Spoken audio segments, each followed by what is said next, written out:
I'll show you how to install Facebook on your Android device. Whether you're setting it up on a new phone or reinstalling it, I'll guide you through each step to get you connected quickly.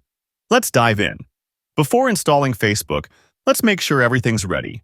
Ensure you have a stable Wi-Fi or mobile data connection. Facebook requires some storage, around 200 megabytes for the initial installation, so ensure you have enough space on your device. Facebook is compatible with most Android versions, but having the latest OS version will give you the best experience.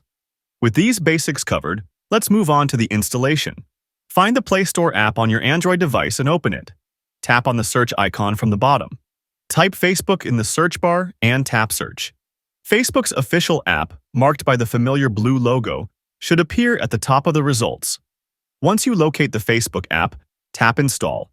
The app will download, and installation will start automatically once the download completes. After installation, you'll see an Open button. Tap it to launch Facebook. You're all set. Facebook is now installed on your Android device. And that's it. Now you know how to install Facebook on your Android device. If this video helped, give it a thumbs up, subscribe for more tech tips, and don't forget to hit the bell icon. Thanks for watching, and enjoy staying connected on Facebook.